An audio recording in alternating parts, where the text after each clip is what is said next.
আসসালামু আলাইকুম প্রিয় দর্শক, welcome back to my channel Ridwan Arsowal. আশা করি সকলেই ভালো আছেন। তো আমার রেসিপিটা দেখে বুঝতেই পারছেন, আজ আপনাদের সাথে আমি চিকেন বিরিয়ানি রান্নাটা শেয়ার করতে যাচ্ছি। এটা কিন্তু রেস্টুরেন্টের স্বাদ কেউ হার মানাবে। অবশ্যই বাসায় ট্রাই করে দেখবেন। যদি এভাবে করে ভালো না লাগে তারপর আপনি আর আমাকে বলবেন। তো চলুন শুরু করা যাক।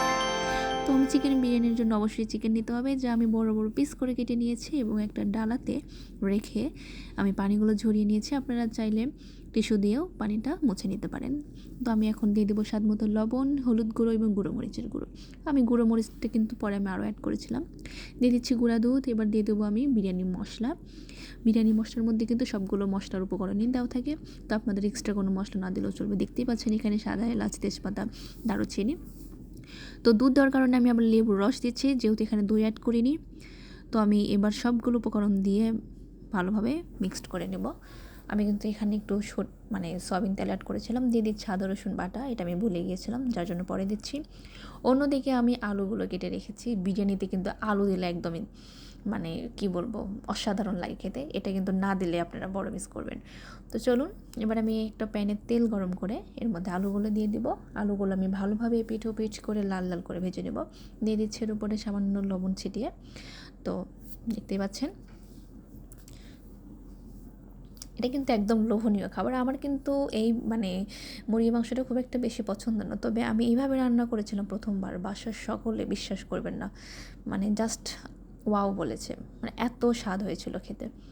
তো আমার আলুগুলো ভাজা হয়েছে, আমি এবার উঠিয়ে নিয়েছি। এবার আমি প্যানে মাংসগুলো দিয়ে দিব, ওই তেলে দিয়ে দিচ্ছি। আমি এরপর আরেকটু তেল অ্যাড করব। তো মাংসগুলো সব মাখিয়ে প্রায় আধা ঘন্টার মতো মেরিনেট করে রেখেছিলাম। এবার আমি মাংসগুলো দিয়ে দিচ্ছি। আমি আবারও একটু তেল অ্যাড করছি। তো 5 মিনিট পর কষিয়ে নেওয়ার পরে আপনারা বেরেস্তা দিবেন। তো আমি বেরেস্তাটা আগে ভেজে রেখেছিলাম। এত সুন্দর স্মেল আসছে, কি বলবো, এত মজা হয়েছিল খেতে। অবশ্যই কিন্তু ট্রাই করবেন। দেখুন কত সুন্দর লাগছে, এত লোভনীয় লাগছে যে কি বলবো, মনে হচ্ছে এরকমই মাংসটা খাই। বিরিয়ানি মশলাটা দিলে কিন্তু অনেক ভালো ফলাফল পাবেন আপনারা। একটা বিরিয়ানি যে স্মেল, সেটা যেন মনে হয় যে মশলার মধ্যেই আছে। তো রান্নাটাও কিন্তু অবশ্যই ভালোভাবে করতে হবে, একটু ঝাল লবণ চড়া চড়া দিবেন।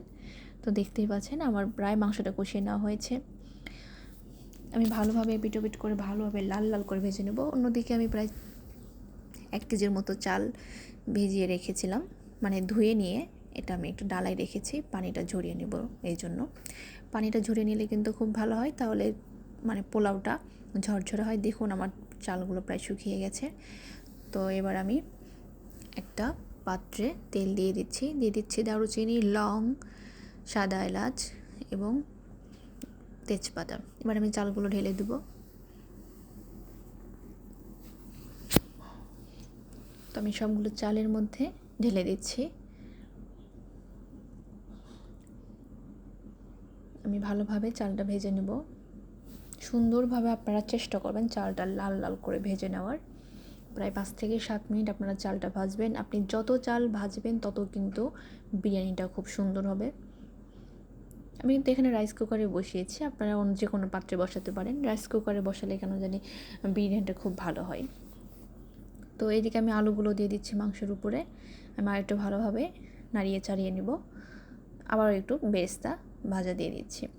এত সুন্দর হয়েছে কি বলবো, যদিও ফোনে কিন্তু এত ভালো দেখাচ্ছে না। তো এদিকে আমি গরম পানি অ্যাড করে দিলাম। আমার চালটা ভাজা শেষ। এবার আমি স্বাদ মতো লবণ দিয়ে দিচ্ছি। লবণটা কিন্তু ভালোভাবে দিতে হবে, একদম কম হলেও ভালো লাগবে না, বেশি হলেও না। দিয়ে দিচ্ছি কাঁচামরিচ, এটা একটু সৌন্দর্যের জন্য আপনারা দিতে পারেন। এবার আমি মাংসগুলো ঢেলে দিচ্ছি। এবার আমি 5 থেকে 7 মিনিট ঢাকনা দিয়ে ঢেকে জাল করে নেব। তো আরও 5 মিনিট পর দেখুন কত সুন্দর হয়েছে, একদম ঝরঝরে হয়েছে। কি দারুণ বলবো, এত মজা হয়েছে খেতে না, একদম রেস্টুরেন্টের স্বাদকেও হার মানাবে। অসম্ভব মজা, অসম্ভব টেস্টি।